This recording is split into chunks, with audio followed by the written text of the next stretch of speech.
कि हमने जब समस्याओं से आदमी त्रस्त हो जाता है तो फिर वो क्या करता है, अगर बीमारी है तो डॉक्टर के पास जाता है, मानसिक रूप से समस्या से परेशान है तो बरेली जाते मने मानसिक चिकित्सालय में जाते हैं। जैसे हम बरेली, हमें भी जाना पड़ सकता है कभी कभी, हो सकता है जल्दी जाएंगे, और नहीं फायदा मिला तो आगरा तक का नंबर हो सकता है, क्योंकि अभी 10-12 साल ही हुए हैं और एज भी 40 पार हो पाई है।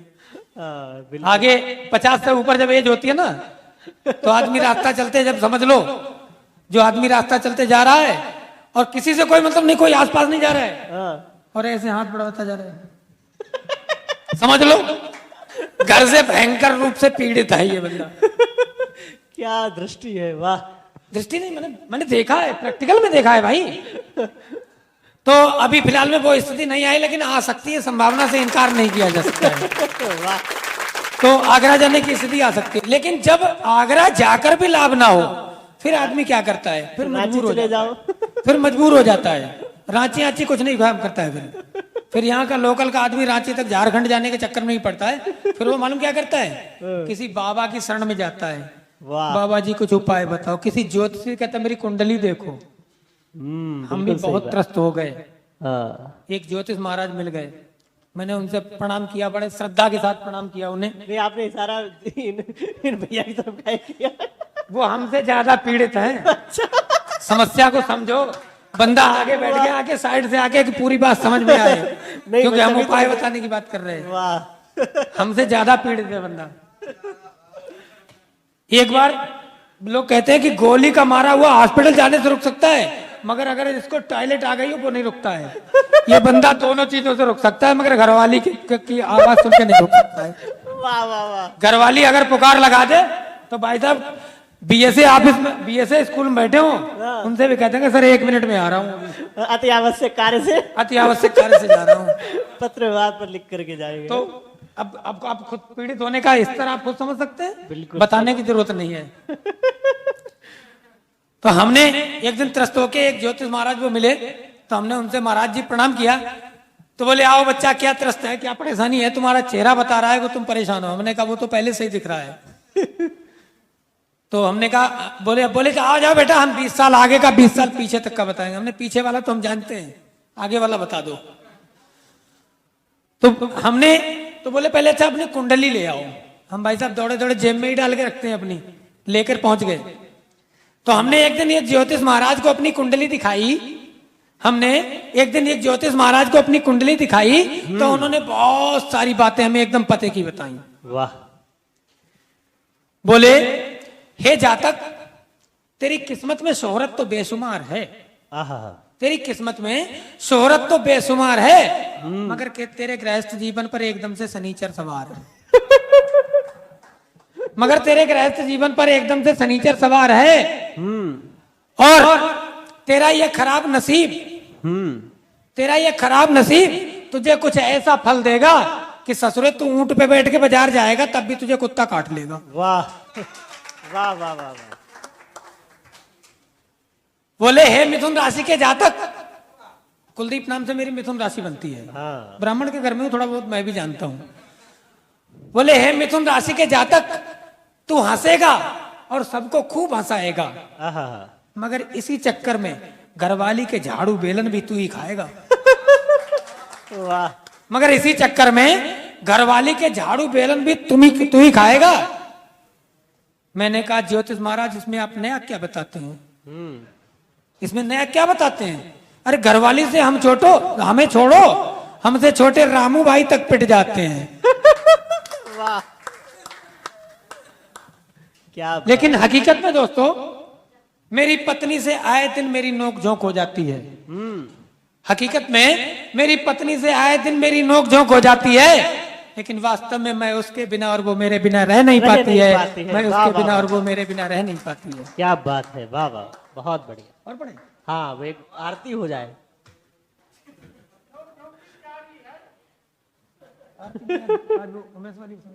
हाँ।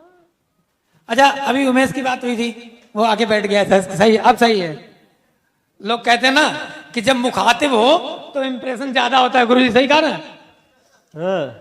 ये हमारे ऊपर आज इन्होंने विधायक जी के कारण समय और अभाव को नहीं मारे नहीं सुना पाई, वरना पीछे राहुल ठाकुर बैठे हुए हैं, हाँ। तो घेर के सुनवा जरूर देते हैं। हमारे इसके लिए नहीं सुनवाते हैं कि उमेश का मजा आता है। मजा ये आता है कि उस पूरी कविता में ये उमेश मेरी खिंचाई करता है। हम बता रहे हैं ना, तो ये दूसरों की घरवाली पे खिंचाई लोट करते पता हैं। कैसे माने जो कह रही ना। लेकिन गुरुजी अपनी घरवाली पर कविता पढ़ने की हिम्मत नहीं रह गई इनकी। हाँ। अब क्यों नहीं रह गई? बड़ी गहन अध्ययन और बहुत शोध के बाद पता लगा कि अपनी घरवाली पे बंदा कविता क्यों नहीं लिखता है। इन्होंने एक बार कविता लिखी और कविता लिख करके, अब भाई घर में दूसरा तो कोई है नहीं कविता जो, और कवि के ये चुल होती है गुरुजी कि कविता लिख करके जब तक किसी को सुना न दे उसके कलेजे को ठंडक नहीं पड़ती है। जैसे गर्मी की सीजन में भाई साहब शिमला, कुल्लू, मनाली, ऊटी कहीं घूम आओ जाके, लेकिन घरवाली जब तक मायके न चली जाए उसके कलेजे को ठंडक नहीं आती है। बड़ी कटु सच्चाई है दादा। तो कंडीशन वही थी, इनके कलेजे को ठंडक नहीं पड़ रही थी।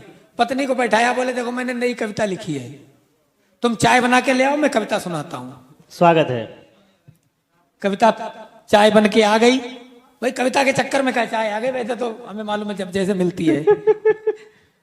तो कविता चाय के साथ में कविता इन्होंने सुनानी शुरू की। कविता पत्नी ने सुन ली। जैसे जैसे कविता आगे बढ़ रही थी वैसे वैसे बहू की आंखें चढ़ रही थी। पत्नी बोली ऐसा है तुमने अपनी सुना ली?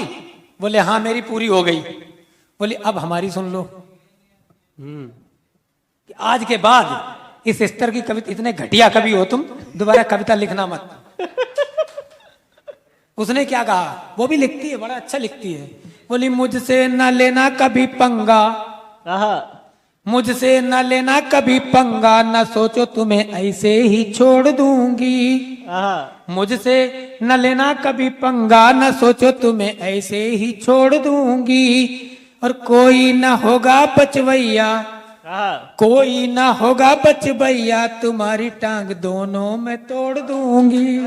मुझसे न लेना कभी पंगा, न सोचो तुम्हें ऐसे ही छोड़ दूंगी।